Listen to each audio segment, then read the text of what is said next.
ATI انجمن طلبہ اسلام کب وجود میں آئی اور کیوں وجود میں آئی؟ 20 جنوری 1968 کو انجمن طلبہ اسلام کا قیام عمل میں آیا۔ انجمن طلبہ اسلام کے قیام کا واحد مقصد اور اس کا جو نصب العین ہے وہ یہ ہے کہ طلباء میں صحیح اسلامی روح کو بیدار کرنا۔ طلبہ تنظیم ہوتی کیا ہے؟ اسٹوڈنٹ آرگنائزیشن ہم اسٹوڈنٹس کے اس گروہ کو کہتے ہیں، اس گروپ کو کہتے ہیں جس میں بہت سارے اسٹوڈنٹس مل کر وہ کسی ایک نصب العین کے، کسی ایک نظریے کے فروغ کے لیے، اس نظریے کی اشاعت کے لیے جد و جہد کرتے ہیں۔ اس کو ہم اسٹوڈنٹ آرگنائزیشن کہتے ہیں۔ اس وقت ہمارے پاکستان کے تعلیمی اداروں میں کتنی اسٹوڈنٹس آرگنائزیشنز کام کر رہی ہوں گی؟ اسلامی جامعہ طلبہ کام کر رہی ہے، MSF کام کر رہی ہے، MSO کام کر رہی ہے، مصطفی اسٹوڈنٹ آرگنائزیشن کام کر رہی ہے۔ کیا یہ پولیٹیکل ہوتے ہیں، نان پولیٹیکل ہوتے ہیں، اے پولیٹیکل ہوتے ہیں، یہ کیا ہوتے ہیں؟ انجمن طلبہ اسلام شروع سے اے پولیٹیکل رہی، غیر سیاسی رہی۔ بسم اللہ الرحمن الرحیم۔ شعور پوڈ کاسٹ کے ساتھ میں ہوں سیف اللہ خالد۔ طلبہ تنظیمیں کسی بھی ملک کی تعمیر میں، اس کی بنیادوں میں، اس کی نظریاتی تربیت میں بہت اہم کردار ادا کرتی ہیں۔ پاکستان میں بھی کئی طلبہ تنظیمیں موجود ہیں جو تعلیمی اداروں میں ایک زمانے سے کام کر رہی ہیں۔ انہی میں ایک نمایاں اور ممتاز طلبہ تنظیم انجمن طلبہ اسلام کے نام سے، ATI کے نام سے دہائیوں سے کام کر رہی ہے، اور نوجوانوں کے لیے یہ بات جاننا ضروری ہے کہ ATI کیا ہے، اس کے نظریاتی پہلو کون سے ہیں، یہ کیا کام کرتی ہے، کب سے خدمات انجام دے رہی ہے۔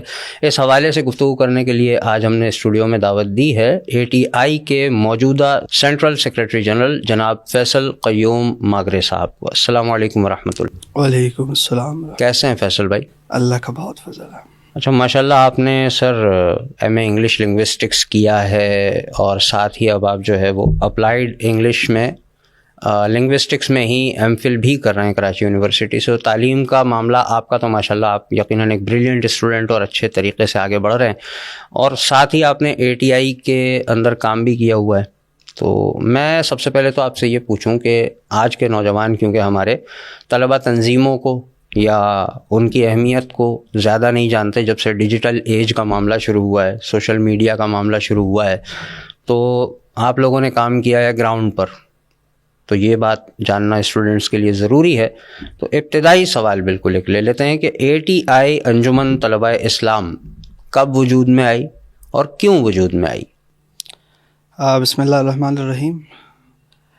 انجمن طلبہ اسلام کا قیام کسی مذہبی یا سیاسی تنظیم کے زیر سایہ عمل میں نہیں آیا، بلکہ چند درد مند اصحاب رائے کا ایک مختصر سا اجتماع آپ کے کراچی شہر کے میٹھا در کھارا در کے علاقے میں صرافہ بازار واقع ہے۔ وہاں ایک چھوٹی سی سبز مسجد ہے، وہاں ان اصحاب کا ایک مختصر سا اجتماع ہوا، اور دو تنظیمیں انجمن محبان اسلام جو 1962 سے قائم شدہ تھی، اور مولانا جمیل احمد نعیمی صاحب اس کے سربراہ تھے، اور 1966 سے قائم شدہ جمعیت طلباء اہل سنت و جماعت پاکستان جس کے سربراہ مولانا یعقوب قادری نور اللہ تعالی مرقدہ الشریف تھے، ان دونوں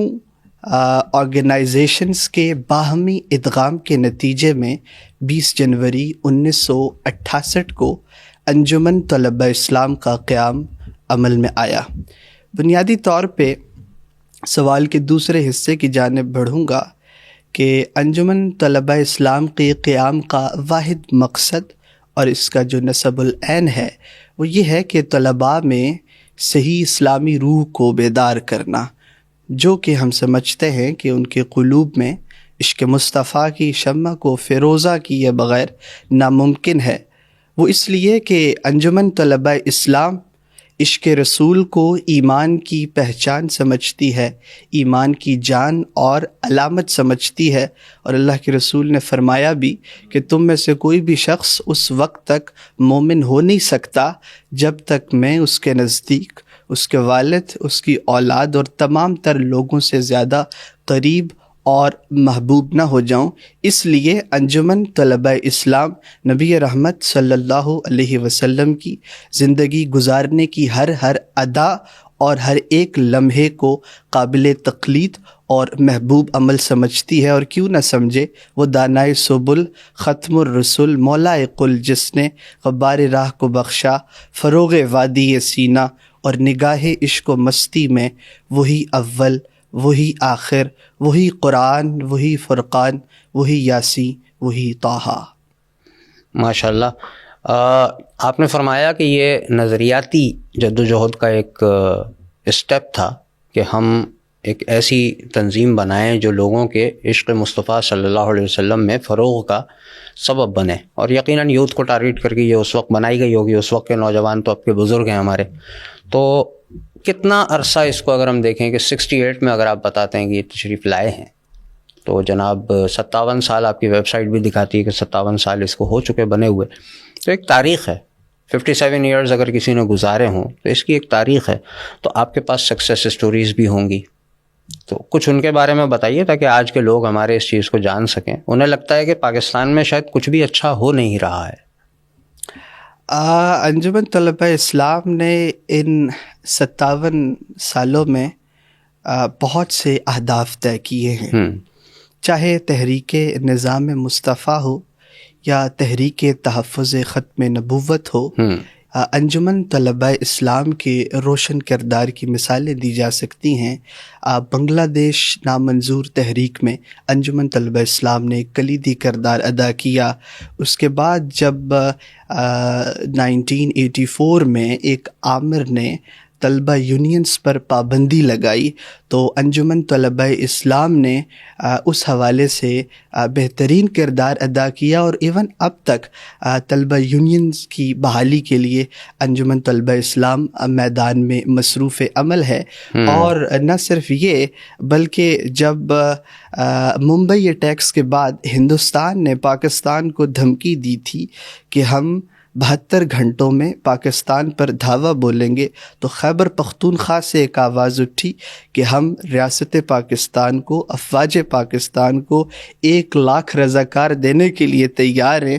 تو پتہ یہ چلا کہ صرف روسٹرم پر کھڑے ہو کر تقریریں کرنے والے انجمن طلبہ اسلام کے نوجوان نہیں ہیں، بلکہ جب بھی اسلام کو ضرورت پڑی، جب بھی پاکستان کو ضرورت پڑی، تو کفر کی صفوں کو چیر کر پہلی صف میں جا کر نعرہ تکبیر و رسالت بلند کرنے والی جماعت کا نام انجمن طلبہ اسلام ہے۔ اس کے ساتھ ساتھ انجمن طلبہ اسلام نے ان 57 سالوں میں اللہ کے فضل سے بہت سی نابغہ روزگار شخصیات کو پیدا کیا، جنہوں نے، چونکہ انجمن طلبہ اسلام کا بنیادی طور پہ ہم جس سلوگن کو لے کے چلتے آ رہے ہیں کہ ہم نے گھر سے مکتب، مکتب سے معاشرہ، اور پھر معاشرے سے نظام حکومت تک کا سفر طے کرنا ہے، تو گھر سے مکتب کا سفر تو طے ہوا، اور پھر مکتب سے معاشرے کے لیے ہم نے بہت سے ایسے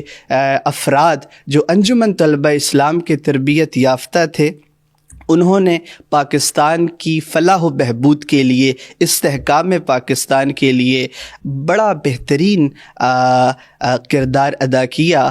آج اللہ کے فضل سے آپ کے شہر کراچی کے اندر المصطفیٰ ویلفیئر سوسائٹی بہت سارے جو ہے وہ اسکولز چلا رہی ہے، یتیم خانے چلا رہی ہے، لنگر کا ایک نظام موجود ہے، اور اس کے ساتھ شیڈ فاؤنڈیشن کی صورت میں آپ کے نارتھ کراچی کے اندر ایک بہت بڑا نیٹ ورک موجود ہے جو فری آف کاسٹ لوگوں کو نہ صرف علاج کی سہولیات فراہم کر رہا ہے، بلکہ ایسے بچے جن کا کوئی پوچھنے والا نہیں، ان کو مفت تعلیم بھی فراہم کر رہے ہیں۔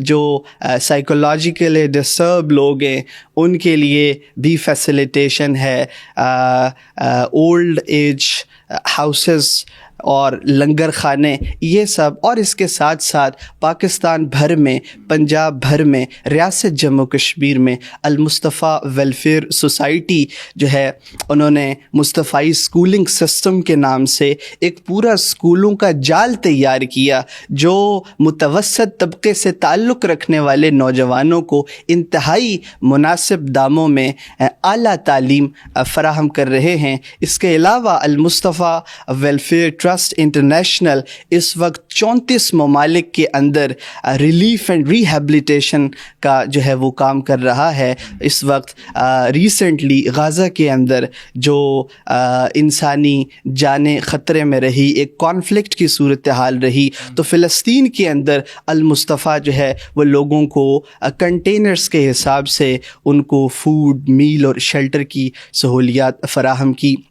تو ہم سمجھتے ہیں کہ انجمن طلبہ اسلام سے فارغ التحصیل ہونے والے یہ وہ نوجوان تھے کہ جو انجمن کے اس گہوارہ تربیت سے اور مختلف مدارج سے گزرتے ہوئے جب وہ معاشرے میں گئے تو انہوں نے معاشرے کی فلاح و بہبود کے لیے بہترین نقوش ثبت کیے۔ تو میں سمجھتا ہوں کہ یہ وہ سکسیس سٹوریز ہیں جنہوں نے فلاحی اداروں میں، ایکیڈیمیا کے اندر، پولیٹیشینز ایسے، انجمن طلبہ اسلام نے دعوت کے میدان کے اندر قوم کو بہترین اسکالرز جو ہے وہ دیے۔ آج پاکستان کے اندر دعوت کے میدان میں جو نمایاں نام ہیں، پیرزادہ رضا ثاقب مصطفی صاحب، آپ الحمدللہ نوجوان آپ کو آئیڈیلائز کرتے ہیں، تو آپ کاموکی کے اندر بطور ناظم انجمن طلبہ اسلام کا حصہ رہے۔ تو اس طریقے سے چاہے دعوت کا میدان ہو، چاہے فلاحی اداروں کا جو ہے وہ میدان ہو، انجمن طلبہ اسلام کے پڑھے لکھے باصلاحیت نوجوانوں نے ہر جگہ بہترین کردار ادا کیا۔ اور آج بھی جہاں افتراق اور انتشار کی صورتحال ہے، تو اس سب میں آج بھی اکابرین ملت سمجھتے ہیں کہ اگر کسی بڑے انقلاب کا کوئی پیش خیمہ ثابت ہو سکتا ہے تو وہ یقیناً انجمن طلبہ اسلام کے پڑھے لکھے اور باشعور نوجوان ہیں۔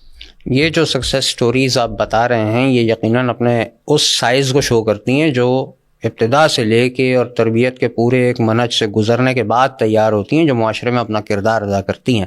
تو ہے تو یہ بنیادی طور پہ ایک طلبہ تنظیم، اور ایک طلبہ تنظیم کا خاکہ ہماری نظروں میں عام طور پہ یہ ہوتا ہے کہ وہ تعلیمی اداروں تک محدود ہوگی، اور وہاں پر بس وہ تعلیم میں ایڈمیشنز کروانے کے لیے یا کانفرنس کے لیے ہال نہیں مل رہا ہے تو وہ ارینج کروا دے گی، کسی کی فیس اگر لیٹ ہو گئی ہے تو چلے جی وہ بھروا دے گی، اس قسم کے کام کر لے گی۔ اس سے بڑھ کے طلبہ تنظیم کا کام تو لوگوں کی نگاہ میں شاید ان کے ویژن میں نہیں ہوتا کچھ۔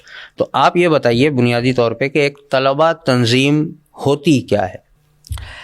بنیادی طور پہ اسٹوڈنٹ آرگنائزیشن ہم اسٹوڈنٹس کے اس گروہ کو کہتے ہیں، اس گروپ کو کہتے ہیں جس میں بہت سارے اسٹوڈنٹس مل کر وہ کسی ایک نصب العین کے، کسی ایک نظریے کے فروغ کے لیے، اس نظریے کی اشاعت کے لیے جد و جہد کرتے ہیں۔ اس کو ہم اسٹوڈنٹ آرگنائزیشن کہتے ہیں۔ ٹھیک ہے۔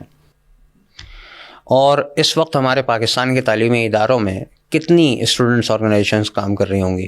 پاکستان کے تعلیمی اداروں میں بہت ساری اسٹوڈنٹ آرگنائزیشنز کام کر رہی ہیں۔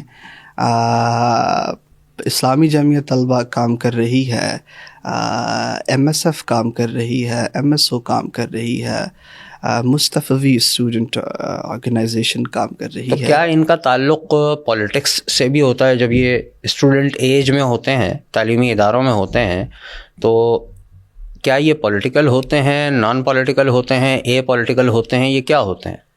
ہر ایک آرگنائزیشن کی اپنی پالیسی ہوتی ہے۔ اگر for instance people student federation ہے تو الٹیمیٹلی وہ ایک خاص نظریے کی یا ان کے اوپر یقیناً جو سیاسی شخصیات ہیں ان کا ایک اثر اور ایک انفلوئنس تو رہتا ہے، لیکن بعض ایسی بھی اسٹوڈنٹ آرگنائزیشنز ہیں جو اے پولیٹیکل ہیں، اور اسپیسیفکلی ان پرٹیکولر انجمن طلبہ اسلام شروع سے اے پولیٹیکل رہی، غیر سیاسی رہی۔ انجمن طلبہ اسلام کی تنظیم سازی کرنے میں، فیصلہ سازی کرنے میں، چیزوں کو پلان آرگنائز اور ایگزیکیوٹ کرنے میں ہمیشہ سے طلباء کی ہی انٹرفیئرنس رہی ہے. ابھی آپ نے جو ذکر فرمایا کہ جب غزہ پر بات آئی تو آپ نے فرمایا کہ بلکہ انڈیا کی آپ نے بات کی تو اس میں یہ ہوا کہ بھئی 1,00,000 رضاکار ہم جو ہے وہ ممبئی اٹیکس کے بعد آپ نے اعلان کیا کہ ہم دیں گے، تو وہ ATI کی طرف سے، تو یہ تو پولیٹیکل گراؤنڈ ہے.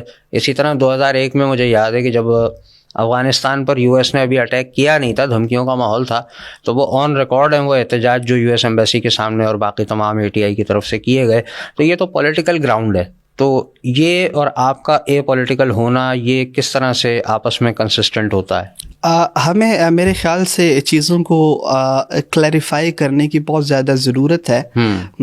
پولیٹیکل ان اے سینس، اللہ کے رسول نے فرمایا کہ المسلم کا جسد واحد، تمام مسلمانان عالم ایک جسم کی مانند ہیں. اس سے مراد یہ ہے کہ جب آپ کے جسم کے ایک حصے کو تکلیف ہوتی ہے تو آپ کے وجود کا جو باقی حصہ ہے یا آپ کا جو پورا وجود ہے وہ بے قرار رہتا ہے. تو بنیادی طور پہ چاہے مسئلہ کشمیر ہو، چاہے مسئلہ فلسطین ہو، یا چاہے افغانستان کا ہم ماضی میں معاملات دیکھیں، تو ہمارا ان کے ساتھ ایمان کا ایک تعلق تھا، اسلام کی بنیاد پہ، کلمے کی بنیاد پہ. اور میں ذاتی طور پہ یہ سمجھتا ہوں کہ جب آپ کے پڑوس میں جو ہے نہتے مسلمانوں پہ ظلم و ستم کیا جا رہا ہو تو اس وقت اخلاقی طور پہ بھی یہ آپ پہ لازم ہے کہ آپ ان کی مدد کریں. چاہے آپ، اب ضروری نہیں ہے کہ مسلح جد و جہد کر کے ہی مدد کی جا سکے. اگر آپ اچھا لکھ سکتے ہیں تو ان کے حق میں لکھیے، اچھا بول سکتے ہیں تو گفتگو کے ذریعے اویئرنیس سیشنز ہوں. تو میں یہ سمجھتا ہوں کہ اس لحاظ سے ہم چیزوں کو یہ نہیں کہیں گے کہ جی یہ پولیٹیکل ایک ڈائریکشن میں نکلے تھے. نہیں، پولیٹیکل نہیں، وہ ایک اخلاقی تقاضا تھا جس کی ضرورت کو محسوس کرتے ہوئے ہم ان سے سولیڈیرٹی کے لیے، یکجہتی کے لیے ہم میدان عمل میں آئے. یعنی کوئی سیاسی جماعت نہیں ہے ATI جو اس سسٹم میں کام کرے، لیکن کل جسد الواحد کے تحت امت کے نظریے کے لیے کام کرتی ہے، بالکل، چاہے وہ پولیٹیکل گراؤنڈ پہ انفلوئنس ہوتا ہو یا نہ ہوتا. ایگزیکٹلی. طلبہ یونینز پر پابندی لگی، جیسے آپ نے بھی ابھی ذکر کیا تھا ابتدا میں، تو یہ بھی ایک سوال ہے جو ہمارے اسٹوڈنٹس کو آج کل معلوم ہونا چاہیے، کیونکہ بہت کم تعداد ہے پاکستان کی جو ایکچولی تعلیمی اداروں میں جا کر تعلیم حاصل کرتی ہے. آپ جانتے ہیں کہ بہت کم ہے. ایک تو اسٹوڈنٹس بہت کم ہیں، پھر ان کی بھی ایک بڑی تعداد پرائیویٹ اسٹوڈنٹس کی ہوتی ہے. تو بہت کم ہی طلبہ ہیں ہماری ٹوٹل پاپولیشن کے جو وہاں جاتے ہیں تو کچھ چیزوں کو سمجھ سکیں، اور جو جاتے ہیں ان میں سے بھی بہت کم لوگ ان چیزوں کو جانتے ہیں یا انٹرسٹڈ ہوتے ہیں. تو طلبہ یونین کیا ہوتی ہے، طلبہ تنظیم کیا ہوتی ہے، ان میں فرق کیا ہے اور ان کے کاموں میں فرق کیا ہے؟ بنیادی طور پہ اسٹوڈنٹ آرگنائزیشن اور اسٹوڈنٹ یونین میں بہت بڑا فرق ہے، اور یہ بڑا اچھا سوال ہے. بہت سے لوگ چیزوں کو مکس کر دیتے ہیں یا وہ کنفیوژن ایک رہتی ہے. بہت سے لوگ اسٹوڈنٹ یونین کو اسٹوڈنٹ آرگنائزیشن سمجھتے ہیں، آرگنائزیشن کو یونین.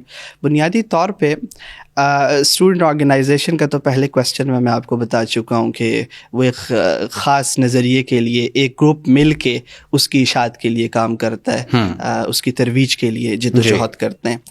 اسٹوڈنٹ یونین بنیادی طور پہ ایک ایسا پلیٹ فارم ہوتا ہے جہاں بہت ساری آرگنائزیشن کے گروپس مل کر باقاعدہ طور پہ انتخابات کا عمل ہوتا ہے، اور اس کے بعد وہ ایک پلیٹ فارم کے تھرو آگے آتے ہیں. بالکل ویسے جیسے مختلف پولیٹیکل پارٹیز کے لوگ کبھی بھی پارلیمنٹ کا حصہ اس وقت تک نہیں ہوتے جب تک وہ باقاعدہ ایک الیکٹورل پروسیس کے تھرو اس نظام سے گزر کر نہ آئے ہوں، تب تک وہ پارلیمنٹ کا حصہ نہیں بنتے. بالکل ویسے ہی اسٹوڈنٹ آرگنائزیشنز کے انتخابات ہوتے ہیں، اور پھر اس کے بعد جو ہے student union is basically a plate form جس پہ جو ہے آپ کے انتخابات ہوتے ہیں. تو بدقسمتی یہ ہے کہ المیہ یہ ہے کہ 84 کے اندر طلبہ یونینز پہ باقاعدہ طور پر پابندی لگا دی گئی تھی. تو تب سے لے کے اب تک وہ بین لگا ہوا ہے. 88 میں وہ اپلفٹ ہوا تھا جب میاں نواز شریف کی گورنمنٹ آئی تھی، تو اس دوران کچھ جگہوں پہ انتخابات نہیں ہو سکے، باقی کچھ جگہوں پہ ہوئے. تو یہ بھی انجمن طلبہ اسلام کے لیے ایک سعادت ہے اور ہمارے لیے اعزاز ہے کہ ہم 88 کے جو انتخابات ہوئے ہم پورا پنجاب بھر ہم نے ون کیا تھا. تھا، لیکن تب اللہ کے فضل سے انجمن طلبہ اسلام اتنی زیادہ افرادی قوت اور اتنے جوبن میں تھی کہ تب شاید کچھ ایسی شخصیات تھی جو سمجھتے تھے کہ شاید یہ نوجوانوں کی افرادی قوت ہمارا تختہ الٹنے کے لیے میدان عمل میں آئے، تو تب دوبارہ سے اسٹوڈنٹ یونینز پر دوبارہ سے بین لگا، اور اب کوئی 37 برس ہو چکے ہیں کہ اسٹوڈنٹ یونینز پر بین لگا ہوا ہے۔ تو یونین پر تو بین لگا ہوا ہے، لیکن آپ کے اسٹوڈنٹ آرگنائزیشن میں انتخابات ہوتے ہیں، بالکل ہوتا ہے، الیکشنز ہوتے ہیں، ایگزیکٹلی۔ تو اس میں بھی ایک چیز ہے کہ آپ کے انتخابات وغیرہ ہوتے ہیں تو ظاہر ہے آپ کا ایک سسٹم ہوگا، تو اے ٹی آئی کا منشور ہے، اے ٹی آئی کا ایک دستور ہے، اے ٹی آئی کا ایک نصاب ہے، تھوڑا سا اس چیز پر روشنی ڈالیے کہ یہ کیا ہے، اس کے مدارج کون کون سے ہیں، آپ کے پاس ایک شخص اگر آتا ہے تو کیا ہوتا ہے، اپ گریڈ ہونے کے لیے اسے کیا کرنا ہوتا ہے، کہاں تک وہ جا سکتا ہے، ہائرارکی کیا ہے، کچھ اس پر روشنی ڈالیں۔ بنیادی طور پر انجمن طلبہ اسلام میں 4 مدارج ہیں۔ پہلا درجہ ہے، اسے ہم ہمدرد کہتے ہیں، وچ از دا ویری فرسٹ اسٹیج، جو باقاعدہ طور پہ انجمن طلبہ اسلام کا ممبر بنتا ہے۔ ٹھیک ہے۔ ہمدرد کی مدت 6 ماہ ہوتی ہے۔ وہ 6 ماہ اس کو اس لیے دیے جاتے ہیں کہ جب ہم اس کو انجمن طلبہ اسلام میں دعوت دیتے ہیں کہ آپ باقاعدہ طور پہ اس قافلے میں شریک ہوں، تو وہ پھر اس 6 ماہ میں ہمارے ساتھ رابطے میں رہتے ہیں، ہماری سرگرمیوں میں باقاعدہ طور پہ پارٹیسپیٹ کرتے ہیں۔ وہ 6 ماہ بنیادی طور پہ ہمیں آبزرو کرتے ہیں کہ یہ لوگ جس نسب العین کا دعویٰ کرتے ہیں، کیا ان کے قول اور ان کے فعل میں کوئی تضاد تو نہیں، کوئی کانٹرڈکشن تو نہیں، آیا ان کے قول اور فعل میں مطابقت ہے، یکسانیت ہے۔ 6 ماہ بعد، یعنی یہ بھی آپ دیکھیں کہ کتنا بہترین ایک نظام تربیت ہے کہ ہم ڈائریکٹلی کسی کو انجمن طلبہ اسلام کا کارکن نہیں بناتے، ہم اس کو دعوت دے کے اس کو چھوڑ دیتے ہیں کہ وہ ہمیں آبزرو کرے۔ جب وہ ہم سے مطمئن ہوگا، 6 ماہ بعد اس کو جو ہے وہ کارکن بنا دیا جاتا ہے، وچ از دا سیکنڈ اسٹیج، جو دوسرا درجہ ہے۔ صحیح۔ کارکن بن کے 1 سال کا عرصہ وہ انجمن طلبہ اسلام کی ایکٹیویٹیز میں پارٹیسپیٹ کرتے ہیں، اور نہ صرف یہ بلکہ وہ انجمن طلبہ اسلام کے لٹریچر کا بھی مطالعہ کرتے ہیں، تنظیمی لٹریچر کا مطالعہ کرتے ہیں۔ باقی جو انجمن طلبہ اسلام کا باقاعدہ طور پہ ایک نصاب ہے، اس سارے نصاب کو بھی وہ پڑھتے ہیں، اور جب یہ مدت اس کی بطور کارکن گزرتی ہے کوئی 1 سال، اس کے بعد جو مقامی انتظامیہ ہے وہ ان سے ایک اسیسمنٹ ان کی جاتی ہے، ایک ٹیسٹ لیا جاتا ہے، ایک انٹرویو ہوتا ہے، اور اگر ان کی کارکردگی اطمینان بخش ہوتی ہے تو ان کو پھر ترقی دی جاتی ہے اگلے درجے پر، تیسرے درجے پر۔ صحیح۔ تیسرا درجہ ہے امین کا۔ بطور امین بندہ دوبارہ سے ایک خاص مدت تک انجمن طلبہ اسلام کا حصہ رہتا ہے۔ اب جب وہ امین بن جاتا ہے تو اس کا مطلب اب وہ امانت دار ہے، اب اس پہ زیادہ ذمہ داری پڑ گئی ہے، اب وہ باقاعدہ طور پہ انجمن طلبہ اسلام میں خود بھی چیزوں کو ایگزیکیوٹ کرے گا، وہ ضلع کی سطح پہ خود بھی الیکٹورل پروسیس کا حصہ بن کے سرگرمیوں میں باقاعدہ طور پہ حصہ لے گا، وہ خود بھی انجمن طلبہ اسلام کی باقاعدہ طور پہ دعوت دے گا۔ یہ والا بڑا ایک سینسٹیو فیز ہوتا ہے، کیونکہ اس کے بعد آپ کوالیفائی کر رہے ہوتے ہیں سب سے اہم درجے پر، جو ہوتا ہے رکن۔ اراکین جو ہیں انجمن طلبہ اسلام کے، یہ بنیادی طور پہ اے ٹی آئی کی کریم ہوتی ہے، یعنی یہ اراکین ہی ہوتے ہیں جو کسی صوبے سے لے کر کے مرکز تک کے انتخابات میں بھی باقاعدہ طور پہ حصہ لیتے ہیں، اور یہی وہ لوگ ہوتے ہیں جو کوئی ناظم صوبہ بنتا ہے، کوئی جنرل سیکرٹری صوبہ، یا کوئی مرکزی صدر یا مرکزی سیکرٹری جنرل کے لیے کوالیفائی کرتا ہے۔ تو اس کے لیے بڑا سخت معیار ہوتا ہے، اس کا کرائٹیریا بہت سخت ہوتا ہے۔ ہمارے پاس ایسی سینکڑوں ایگزامپلز موجود ہیں کہ لڑکے 10 سال تک، 7 سال تک، میں خود عینی شاہد ہوں، وہ اے ٹی آئی میں امین ٹیسٹ دیتے رہے لیکن وہ ٹیسٹ کوالیفائی نہیں کر پائے رکن بننے کے لیے۔ یعنی یہ دانستہ طور پہ ہم نے اس کے لیے بہت سختی رکھی ہے تاکہ تاکہ باقاعدہ طور پہ اچھے پڑھے لکھے باشعور اور باصلاحیت افراد نکھر کر انجمن طلبہ اسلام کا رکن بنے. ظاہر ہے جب وہ رکن بنیں گے تو پھر بعد میں وہ انجمن طلبہ اسلام کی بھاگ دوڑ سنبھالیں گے. اور یہ انجمن طلبہ اسلام کی ایک بڑی خوبصورتی ہے کہ ہر سال بلا تعطل ایک شاخ سے لے کر کے مرکز تک انتخابات ہوتے ہیں, باقاعدہ طور پہ الیکٹورل پروسیس ہوتا ہے, اور پھر جو مرکزی انتخابات ہوتے ہیں اس میں صرف جو اراکین ہیں وہ پارٹیسپیٹ کرتے ہیں. ان کا ایک اکٹھ ہوتا ہے, ایک گیدرنگ ہوتی ہے, ایک بڑا سالانہ اجتماع ہوتی ہے, اراکین اسمبلی ہوتی ہے, وہاں پہ وہ سب آتے ہیں. وہاں پہ ایک انتخابی کمیٹی آتی ہے جو انجمن طلبہ اسلام کے رفقا سینئر حضرات پہ مشتمل ہوتی ہے. وہ وہاں آتے ہیں. اراکین اسمبلی سے پھر باقاعدہ طور پہ صدر اور سیکرٹری جنرل کے لیے نام پیش کیے جاتے ہیں, اور باری باری جب نام پیش ہوتے ہیں تو پھر وہاں پہ ووٹ کاسٹنگ کا ایک سلسلہ, خفیہ رائے شماری کا ایک پروسیس ہوتا ہے, جس سے انتخابی جو کمیٹی ہے ان کے دستخط ہوتے ہیں, پرچی دی جاتی ہے, اور وہ جا کے اپنی پسندیدہ یا جس شخصیت کو وہ سمجھتے ہیں کہ موضوع ہیں اس منصب کے لیے, جو اس پہ متمکن رہ کے انجمن طلبہ اسلام کے لیے کارآمد ثابت ہو سکتے ہیں, وہ ان کا نام لکھتے ہیں. اور پھر وہ کمیٹی اراکین اسمبلی کے سامنے باقاعدہ طور پہ اس کو کھولتی ہے, اور پھر وہ کاؤنٹ کرتے ہیں, اور سب کے سامنے یہ سارا مرحلہ اور پروسیس ہوتا ہے. اور اس کے بعد جو انتخابی کمیٹی ہوتی ہے وہ باقاعدہ طور پہ مرکزی صدر اور مرکزی سیکرٹری جنرل کی اناؤنسمنٹ کرتی ہے. بہت منظم, بہت مربوط اور بہت دلچسپ نظام ہے. جی الحمدللہ. اور تو آپ نے کوشش نہیں کی کہ ہمارے پاکستانی نظام کو بھی کچھ سکھایا جائے کہ بھیا ایسے لاتے ہیں کام کے لوگ فلٹر کر کے؟ ایگزیکٹلی ایسے ہی ہے. میں نے آپ سے پہلے کہا تھا کہ گھر سے مکتب, مکتب سے معاشرہ, اب وہ نظام حکومت تک کا مرحلہ ہے. تو ہم یہ سمجھتے ہیں کہ جب انجمن طلبہ اسلام کے لوگ ان کی ایک افرادی قوت جن کی ایک مناسب نمائندگی پارلیمنٹ میں ہوگی تو یقیناً وہ اپنی صلاحیتوں کو بروکار لاتے ہوئے ملکی سطح پہ بھی نظام کو بہتر کرنے میں اپنا بہتر اور مثبت کردار ادا کریں گے انشاءاللہ. اچھا, آپ نے الیکشنز کا ذکر کیا کہ آپ کے ظاہر سالانہ الیکشنز ہوتے ہیں, تو ایک سال ایک شخص کو ملتا ہے کہ وہ اس میں پرفارم کر کے دکھا سکے. ملک میں جیسے ہمارے یہاں 5 سال کا دور حکومت ہے, اور امریکہ میں ہم دیکھتے ہیں 4 سال کا صدارت کا دور ہوتا ہے ایک حکومت کے پاس. تو آپ کے پاس صرف 1 سال ہوتا ہے. اس 1 سال میں تو آدمی سمجھتے سمجھتے ہی نکل جائے گا کہ بھئی یہ ہو کیا رہا ہے, تو وہ کام کیا کر کے دکھائے گا. تو آپ نے اس کی مدت کو صرف 1 سال کیوں رکھا ہے؟ اس کی مدت 1 سال اس لیے ہے کہ یہ جو سیشن ہے یہ باقاعدہ طور پہ ہمارا اپنا کانسٹیٹیوشن ہے, دستور ہے, اس میں یہ چیزیں ایکسپلیسٹلی مینشن کی گئی ہیں. نمبر 1 ہم اس لحاظ سے ایک تو باؤنڈ ہیں کہ 1 سال کی مدت ہوگی.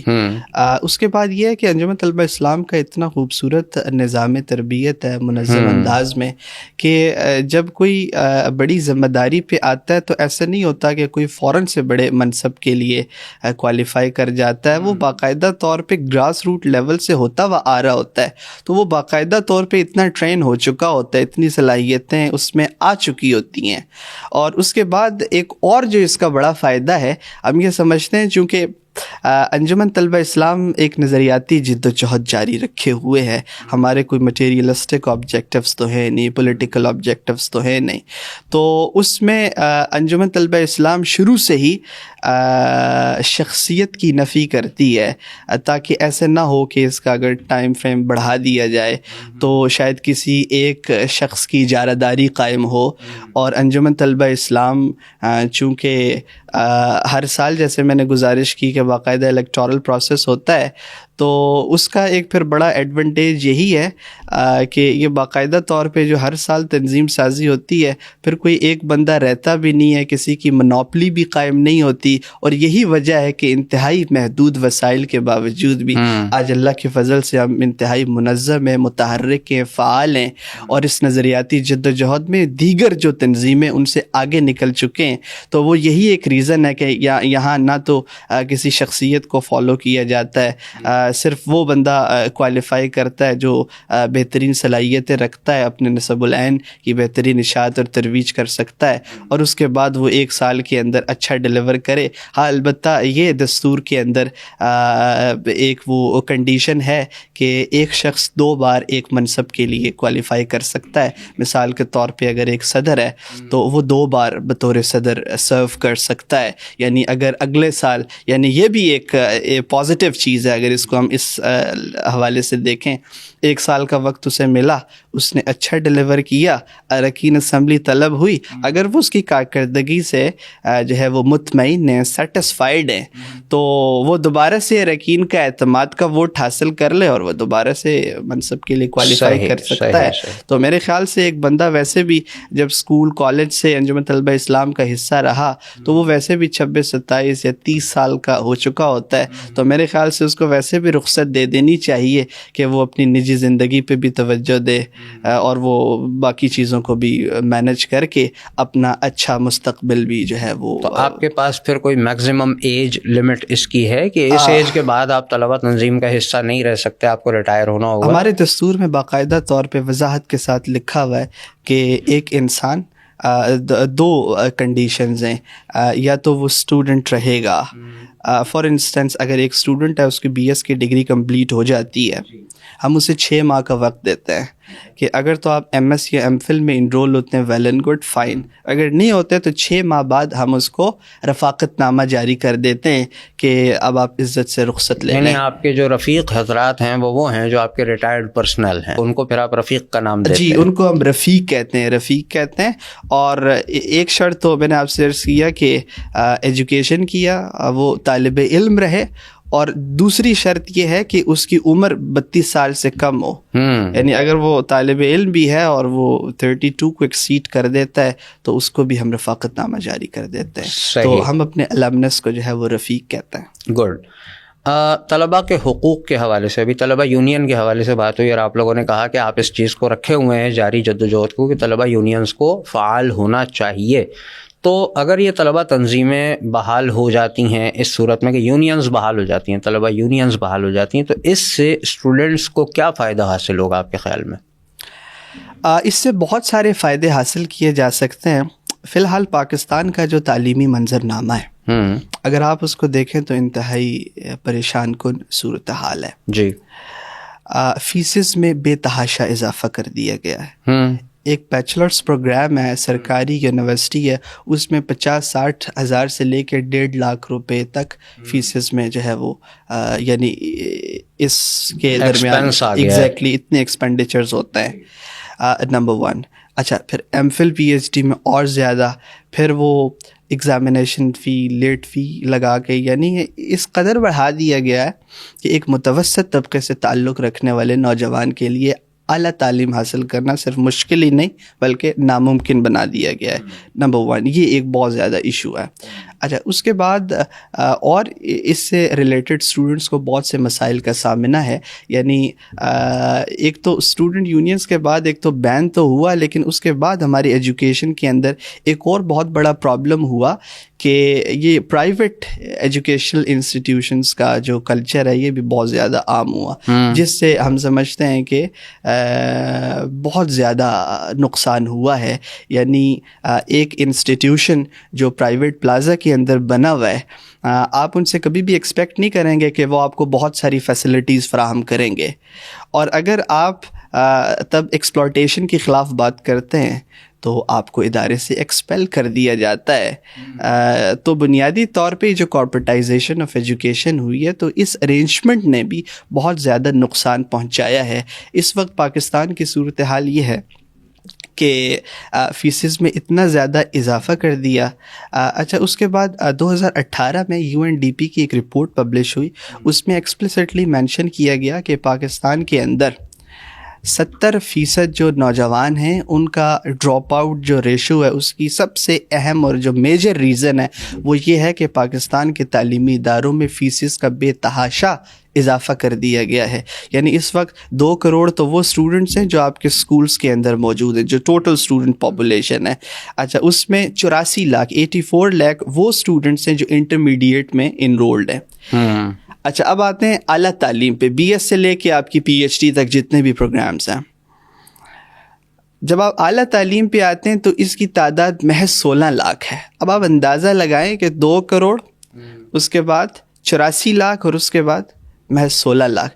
یہ اتنا جو بڑا ڈراپ آؤٹ ریشو ہے, اس کی سب سے جو بنیادی وجہ ہے وہ یہ ہے کہ فیسز میں بہت زیادہ اضافہ کر دیا ہے. لیکن اس ایکسپلوٹیشن کے خلاف کوئی بات نہیں کر سکتا.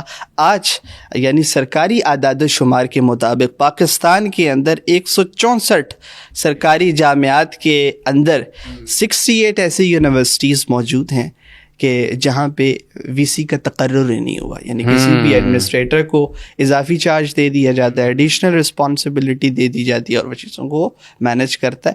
تو بنیادی طور پہ یہ وہ سارے مسائل ہیں.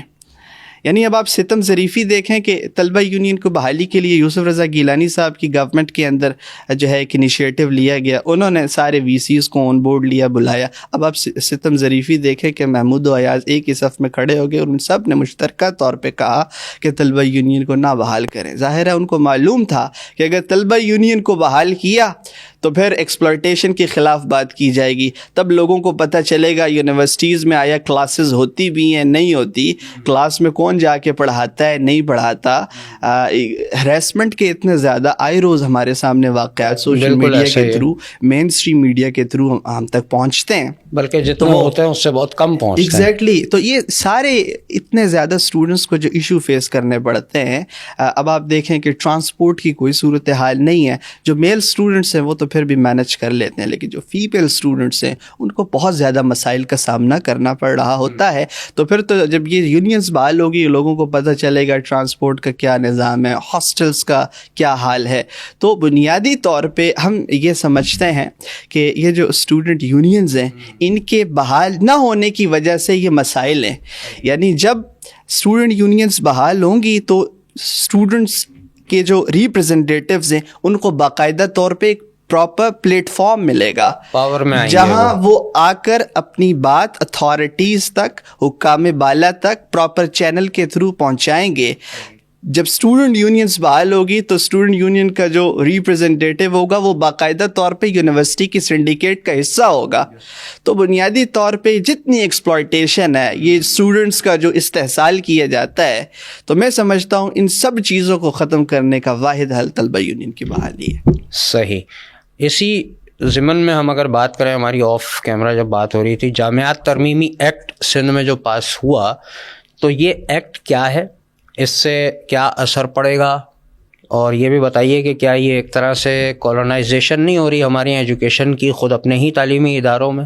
بالکل اسی طرح جیسے کسی زمانے میں ایسٹ انڈیا کمپنی نے اپنی مرضی کے لوگ پیدا کرنے کے لیے کام کرنا شروع کیا تھا, تو اب اپنے ہی ملک کی جامعات میں اس طرح کے قوانین بنا کر کیا چیز اچیو کی جائے گی؟ سندھ کے اندر ریسنٹلی یہ خیر ٹرینڈنگ پہ چل رہا ہے یہ ایشو, ابھی ریسنٹ ہی ہے کہ سندھ کے اسمبلی کے اندر جامعات ترمیمی ایکٹ باقاعدہ طور پہ منظور ہوا ہے. اس ایکٹ میں یہ ایکسپلین کیا گیا ہے کہ کسی بھی یونیورسٹی کا جو وائس چانسلر ہوگا وہ کوئی بھی ایسا بندہ جو گریڈ 20 یا گریڈ 21 کا, یعنی اینی بیوروکریٹ, وہ جو ہے اس کی تقرری جو ہے وہ کی جا سکتی ہے. تو بنیادی طور پہ اب پرابلم اصل میں یہ ہے کہ اب آپ دوہرا معیار چیک کریں کہ ایک طرف ایک ایسا استاد ہے جو فل پروفیسر بننے کی اہلیت رکھتا ہے, جس نے تقریباً 15 سال تک تدریس کے میدان میں, تحقیق کے میدان میں, ڈگری لیول, اشاعت کے میدان میں جو ہے اپنا ایک بڑا تجربہ رکھا, اور نہ صرف یہ بلکہ ریسرچ کے میدان میں ایک نمایاں حیثیت اور نمایاں مقام رکھتا ہے, ایک اپنا جداگانہ تشخص رکھتا ہے.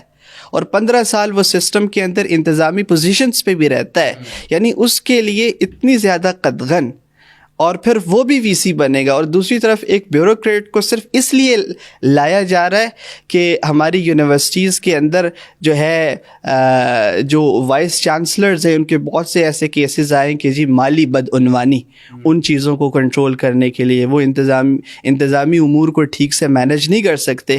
ان چیزوں کو مینیج کرنے کے لیے بنیادی طور پہ انہوں نے کہا ہم نے ریپلیسمنٹ دی ہے بیوروکریٹس کی. تو میں ذاتی طور پہ یہ سمجھتا ہوں کہ اگر آپ کو ریپلیسمنٹ ہی چاہیے تھی تو اس میں آپ کو اکیڈیمیا کے لوگوں کو آن بورڈ لینا چاہیے تھا. اس پہ ایک براڈ بیسڈ کنسلٹیشن کی ضرورت تھی، اور پھر اس پہ ماہر تعلیم جو ہیں اس پہ مشتمل ایک کمیٹی بنائی جاتی، اور پھر کوئی نیا اس کے متبادل نظام جو ہے وہ انٹروڈیوس کروایا جاتا. ایک صاف شفاف ریگولیٹری جو ہے کوئی ایسا سسٹم انٹروڈیوس کروایا جاتا جو بنیادی طور پہ ان چیزوں کو کنٹرول کرنے کے لیے ہوتا. میں ذاتی طور پہ سمجھتا ہوں کہ اگر وہ انتظامی طور پہ فیل ہیں یا فائنینشل ان کی کرپشنز ہیں یا مالی بدعنوانیوں میں ملوث ہیں، تو اس کا یہ قطعاً مطلب نہیں ہے کہ آپ کسی باہر کے غیر تجربہ کار افراد کو جو ہے وائس چانسلر کی اہم ذمہ داری کے لیے اس کی تقرری کر دیں. تو میں ذاتی طور پہ سمجھتا ہوں کہ اس سے مزید جو ہے بہت سارے مسائل پیدا ہوں گے. جو اکیڈیمیا کے لوگ ہیں یہ وہ نوجوان ہیں جو ملک اور ملت کا مستقبل ہیں، جو کل کے حکمران ہوں گے، کل پاکستان کے اندر جو ہے بھاگ دوڑ سنبھالیں گے. تو میرا نہیں خیال، یہ بڑا سینسٹیو ایک معاملہ ہے. تو ایجوکیشن کے حوالے سے ویسے بھی ہماری گورنمنٹ کو مزید میں نہیں سمجھتا کہ کوتاہی برتنی چاہیے. یعنی آپ یہ سمجھتے ہیں کہ ایک بیوروکریٹ ممکن ہے کہ ایک اچھا ایڈمنسٹریٹر تو ثابت ہو جائے، شاید وہ ان چیزوں کو، ویسے تو یہ بھی ایک کویسچن ہے کیونکہ ہمارے پاس باقی اداروں میں بھی جب کرپشن کی بات آتی ہے تو بیوروکریسی کا نام بھی آتا ہے کہ اس کے افراد بھی ظاہر ہے اچھے برے لوگ ہر جگہ ہوتے ہیں، تو شاید وہ ان چیزوں کو کنٹرول کر پائے. لیکن اس کا بیک گراؤنڈ کیونکہ ایجوکیشن کا نہیں ہے تو وہ اکیڈیمیا کو لے کر کیسے چلے گا؟ آپ کا مین کنسرن یہ ہے. ٹھیک. اچھا، ایک سوال اور یہ بھی ہے کہ 1968 میں جس وقت ATI کو وجود میں لایا گیا، اور آپ نے فرمایا کہ ظاہر ہے کہ حب رسول اور نظریاتی بنیاد پر طلبہ کی تربیت اور امت کا ایک سینس ان کے اندر ڈیولپ کرنا اس کا مقصد تھا. اس وقت ہمارے سامنے سوشلزم اور کمیونزم یہ سسٹم ہمارے سامنے دشمن کے طور پہ موجود تھا، منہ پھاڑے کھڑا تھا. تو آپ کی نظریاتی جد و جہد کے مخالف سامنے جو دشمن تھا اس کی صورت یہ تھی. آج جب آپ ATI کو دیکھتے ہیں تو اس وقت آپ کے سامنے جو دشمن کھڑا ہے، اب سوشلزم اور کمیونزم اس پاور کے ساتھ تو موجود نہیں رہے، تو آج کے کون سے دشمن ہیں اور آپ ان دشمنوں کو کیا نام دیتے ہیں؟ اور یہ بھی بتائیے گا ساتھ میں کہ ان سے نمٹنے کے لیے آپ لوگوں کے تربیتی نصاب میں، نظام میں کوئی سسٹم ہے یا نہیں ہے؟ خیر، بہت اچھا آپ نے کنٹمپریری کویسچن پوچھا ہے.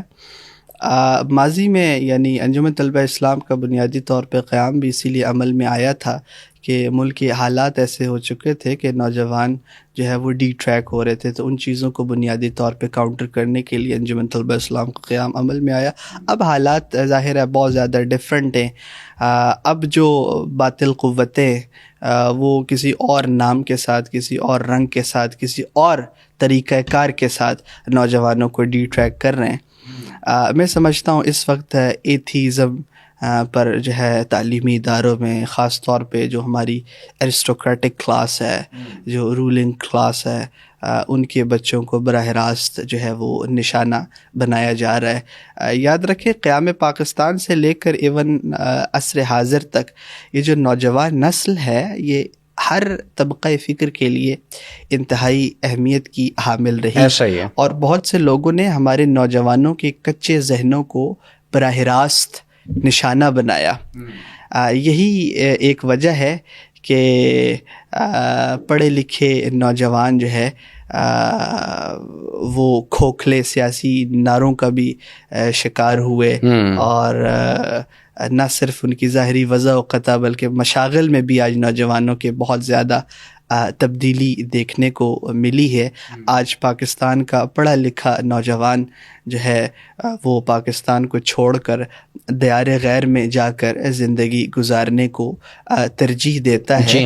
تو نوجوان اب بھی بہت سارے ایشوز کا سامنا کر رہے ہیں پاکستان کے اندر, جو ایگزیکٹلی آئیڈینٹی کرائسس کا نوجوان شکار ہو چکے ہیں. اس ٹائم ایگزسٹینشل تھریٹ کا نوجوانوں کو سامنا کرنا پڑ رہا ہے. تو ہمارے ملک کے اندر جو معاشی, سیاسی اور جو مذہبی انتشار ہے, چونکہ تکفیریت کے بادل بھی تمام تر لوازمات کے ساتھ منڈلا رہے ہیں, اور ان چیزوں نے ہمارے نوجوانوں کے لیے اپارچونیٹیز کو بہت زیادہ محدود کر دیا ہے. آج ہم اسلامی جمہوریہ پاکستان میں رہتے ہیں, ایک ایسا ملک جو کلمے کی بنیاد پہ بنا, جو مدینہ کی طرز پہ بنا, لیکن ہم پاکستان کی بڑی جامعات کے اندر جا کے نہ فیمنزم کے خلاف بات کر سکتے ہیں, ٹھیک ہے, نہ ہم ایتھیزم کے خلاف بات کر سکتے ہیں, نہ ہم LGBTQ کے خلاف بات کر سکتے ہیں. تو میں سمجھتا ہوں کہ یہ ایک لمحہ فکریہ ہے. انجمن طلبہ اسلام نے ماضی میں بھی سوشلزم کو اور ایسے باطل نظریات کے تحت پھلنے پھولنے والی آرگنائزیشنز کو شکست دی تھی. تو اس لیے ہم ابھی سمجھتے ہیں کہ انجمن طلبہ اسلام کے نوجوانوں کو ہم باقاعدہ طور پہ ایسے ٹرین کر رہے ہیں, ان کے لیے ہم سیشنز کو آرگنائز کرتے ہیں جس میں ہم ان تمام اسکالرس کو آن بورڈ لیتے ہیں جو ایتھیزم کے خلاف جو ہے وہ کام کر رہے ہیں, جو نوجوانوں کو دہریت سے بچانے کے لیے کام کر رہے ہیں. تو ان کے ساتھ ہم اسٹوڈنٹس کی باقاعدہ طور پہ ڈسکشنز کو ارینج کرتے ہیں, ان کے میٹ اپس کو آرگنائز کرتے ہیں, اور ملکی سطح پہ ہم یوتھ کو موبلائز اور سینسٹائز کرنے کے لیے ان تقریبات کا انعقاد کرتے ہیں تاکہ نوجوانوں کو مستقبل میں اس فتنے سے بچایا جا سکے, کیونکہ یہ نوجوان ملک اور ملت کا مستقبل ہے. آج کا لبرل طالب علم کل کا کوئی لبرل استاد بنے گا. آج LGBTQ کا دلدادہ کل کوئی ہم جنس پرست افسر بنے گا. آج ایڈم اسمتھ کو پڑھنے والا کل کوئی ماہر معیشت بنے گا. تو بنیادی طور پہ ہم اپنے یعنی انٹرنلی بھی ہم اس پہ باقاعدہ طور پہ کام کر رہے ہیں, اور ہم ذاتی طور پہ اپنی محفلوں کے اندر, اپنی تربیتی نشستوں کے اندر اس بیانیے کو بھی کنسٹرکٹ کرنے پہ باقاعدہ طور پہ ایک منظم اور مربوط انداز میں کام کر رہے ہیں. ایک سوال جو میرے ذہن میں آج کل کی صورتحال کو دیکھ کے آتا ہے وہ یہ ہے کہ آپ طلبہ اداروں میں موجود ہیں, ظاہر طلبہ تنظیمیں ہیں تو ظاہر تعلیمی اداروں میں آپ لوگ موجود ہیں. اب وہاں پہ ہم دیکھتے ہیں آئے دن ہمارے سامنے فوٹیجز آ رہی ہوتی ہیں یونیورسٹیز کی, کچھ کالجز کی بھی اور کچھ اسکولز کی بھی. بے حیائی اور فحاشی کی جب ہم بات کرتے ہیں تو جتنی بھی اس کی بنیادی چیزیں ہیں وہ ہمیں وہاں پر ایکٹ ہوتی ہوئی نظر آ رہی ہیں. آرٹس کے, فائن آرٹس کے جتنے بھی شعبے ہیں ہم وہاں پہ دیکھتے ہیں, میڈیا سائنس کے جو شعبے ہیں وہاں پہ ہم دیکھتے ہیں کہ اس طرح کی چیزیں نکل کے آ رہی ہیں. ماس کام میں ہم دیکھتے ہیں کہ وہاں پہ چیزیں نکل کے آ رہی ہیں. آپ دیکھیں, آپ نے وہ ویڈیوز جہاں پہ کیٹ واکس ہو رہی ہیں, صحیح ہے, کاسٹیوم شوز ہو رہے ہیں.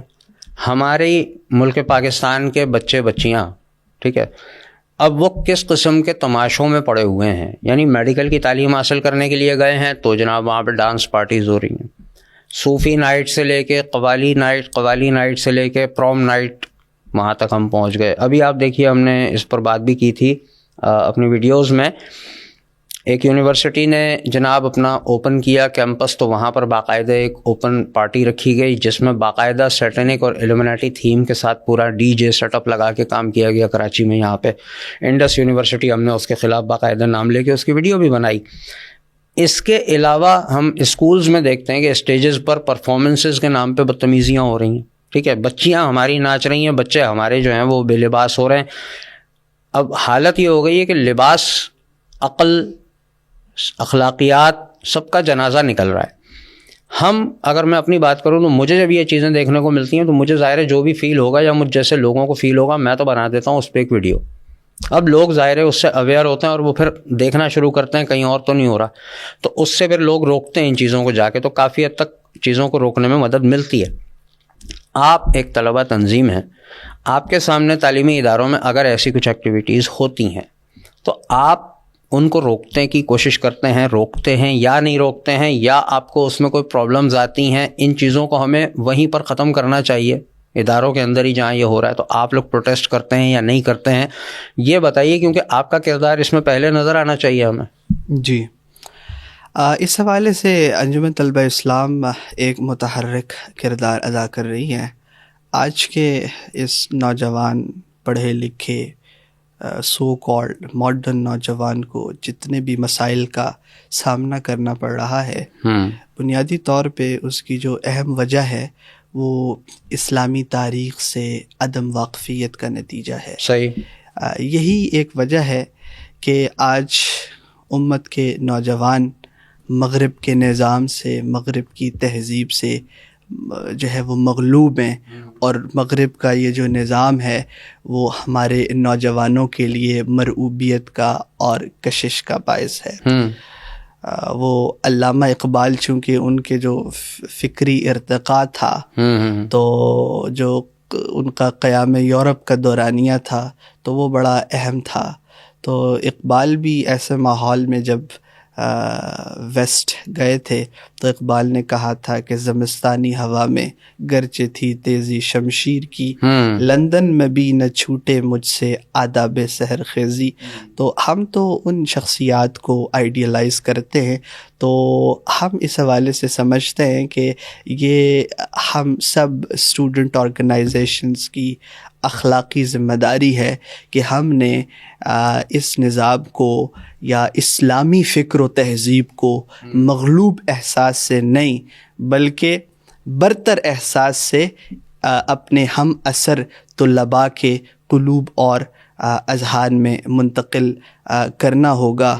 وہ لارڈ میکیولے جب یہاں سے گئے ویسٹ تو ان کی وہ منٹس آف ایجوکیشن وہ انٹرنیٹ پہ موجود ہیں، تو انہوں نے اس پہ واضح طور پر لکھا کہ ہم ایک ایسی نسل تیار کرنا چاہتے ہیں کہ جو ہمارے اور محکوم طبقے کے درمیان ایک ترجمان کا کردار ادا کریں گے، اور وہ گوشت اور پوست کے اعتبار سے تو ہندی ہوں گے، لیکن ان کا فکری رجحان وہ نظریاتی طور پہ انٹلیکچولی جو ہے وہ فرنگی ہوں گے، وہ کلٹس ہوں گے، وہ ٹھیٹ انگریز ہوں گے. تو میں سمجھتا ہوں کہ یہ انہی چیزوں کے اثرات ہیں، انہی کی باقیات ہے کہ آج امت کا نوجوان بے راہ روی کا شکار ہے. تو اس حوالے سے انجمن طلبہ اسلام جہاں بھی تعلیمی اداروں میں ایسے واقعات ہوتے دیکھتی ہے، فنون لطیفہ کے تحت نت نئے موضوعات کے تحت انعقاد ہونے والی تقریبات، تو ہم باقاعدہ طور پہ ایڈمنسٹریشن کو اپروچ کرتے ہیں، ہم اپنا احتجاج بھی ریکارڈ کرتے ہیں، اور انجمن طلبہ اسلام ہر فورم پہ اور ہر ایک جگہ نے انجمن طلبہ اسلام نے ایسی چیزوں کے، ایسے ایونٹس کی روک تھام کے لیے بھرپور اور جاندار اور متحرک کردار ادا کیا. تو کیا ایسی کوئی پاسبلٹی ہے کہ ہم کوئی ایسا سسٹم بنا سکیں کہ جہاں پر ایسا کچھ ہوتا ہے تو ان کے خلاف لیگل ایکشن بھی لیا جائے؟ کوئی پاسبلٹی ہے اس کی، لیگل ایکشن لے سکتے ہیں؟ بنیادی طور پہ یہ تو خیر خالص انتظامی نوعیت کا معاملہ ہے. ہم چونکہ ایک اسٹوڈنٹ آرگنائزیشن ہے تو ہم تو ان کو زبان سے روک سکتے ہیں، ہم اپنا زبانی احتجاج، لیکن ظاہر ہے ہمارے جو حساس ادارے، لا انفورسمنٹ گروپس ہیں، ایجنسیز ہیں، ان کو دیکھنا چاہیے کہ یہ وہ لوگ ہیں جو پاکستان کی نظریاتی سرحدوں پر ڈاکہ ڈالتے ہیں. تو میں تو سمجھتا ہوں کہ پاکستان کے اسلامی اور نظریاتی تشخص کی بحالی کے لیے ہمارے اداروں کو اس حوالے سے سنجیدگی کا مظاہرہ کرنا چاہیے، اور ان کو خود بھی ایسی چیزوں کو جو ہے وہ منعقد کرنے کا موقع ہی نہیں دینا چاہیے. یہاں تک تو ماشاءاللہ ہماری گفتگو میرا خیال ہے بہت پرمغز اور بہت اثر والی رہی ہے، انشاءاللہ سننے والوں کو فائدہ ہوگا.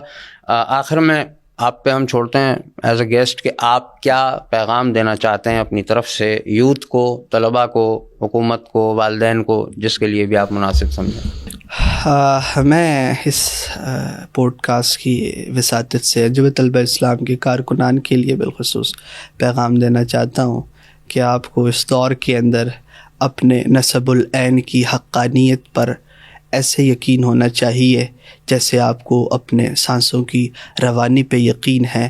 آپ بہت خوش قسمت ہیں کہ آپ کا نسب العین ابدی نسب العین ہے. آپ کا نسب العین آفاقی نسب العین ہے، اس کا مقابلہ کوئی دوسرا نسب العین نہیں کر سکتا۔ اس لیے میں آپ کو یہ پیغام دے رہا ہوں کہ آپ اپنی تمام تر صلاحیتوں کو بروئے کار لاتے ہوئے انجمن طلبہ اسلام کے عظیم تر مفاد میں استعمال کریں۔ ہمارے کسی کارکن کو کوئی دیکھے، کسی رکن کو کوئی دیکھے، کسی امین کو کوئی دیکھے تو لوگ کہیں کہ یہ وہ لوگ ہیں جو نہ صرف غلامی رسول میں مرنے کا دم بھرتے ہیں، بلکہ یہ وہ لوگ ہیں جو غلامی رسول میں جینے کا سلیقہ بھی جانتے ہیں۔ اس لیے اپنے اندر تقویٰ کی صفت کو پیدا کیجئے۔ آپ تنظیمی طور پہ جتنا بھی کام کر لیں، اگر آپ میں تقویٰ کی صفت نہیں ہے تو آپ کو باطنی طور پہ وہ اطمینان، وہ قرار، وہ سکون نصیب نہیں ہو سکتا۔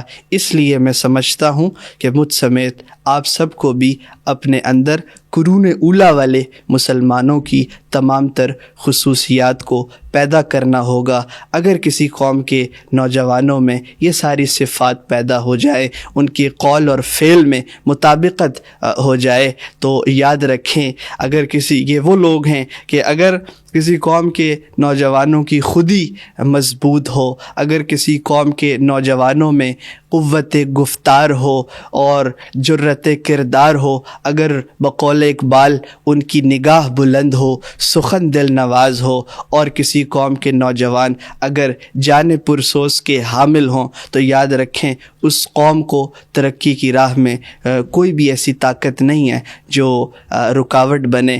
آخر میں اقبال کا ایک ایسا آپٹیمسٹک شعر آپ کی نظر کر رہا ہوں کہ آسمان ہوگا سحر کے نور سے آئینہ پوش، اور ظلمت رات کی سیما پا ہو جائے گی، اور پھر دلوں کو یاد آ جائے گا پیغام سجود، اور جبیں خاک حرم سے آشنا ہو جائے گی، اور آنکھ جو کچھ دیکھتی ہے لب پہ آ سکتا نہیں، محو حیرت ہوں کہ دنیا کیا سے کیا ہو جائے گی۔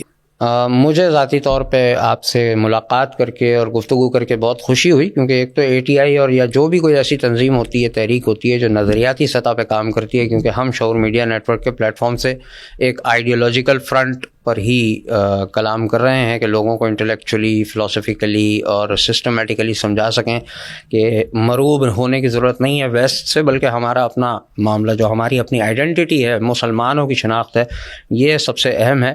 اور آپ ماشاءاللہ اس عمر میں آپ کا انداز گفتگو مجھے یقیناً لوگوں کو پسند آتا ہوگا، مجھے بہت پسند آیا آپ کی ذرہ نوازی، اور ساتھ ہی کوشش آپ نے جو کی کہ لوگوں تک وہ پیغام پہنچے کہ جو ATI کی صورت میں، انجمن طلبہ اسلام کی صورت میں ایک پلیٹ فارم موجود ہے ہماری یوتھ کے پاس جو اس وقت تعلیمی اداروں میں موجود ہیں، وہ انشاءاللہ آپ کی گفتگو سننے کے بعد اس فکر میں ضرور آئیں گے کہ ذرا دیکھیں یار ہمارے ادارے میں یہ ہے یا نہیں ہے، اور ہے تو اس کو اپروچ کریں تاکہ آپ بھی ان کے ساتھ ملیں اور وہ آپ کے ساتھ مل کر نظریاتی سرحدوں کی حفاظت کے لیے ہم اپنے نوجوانوں کو تیار کر سکیں۔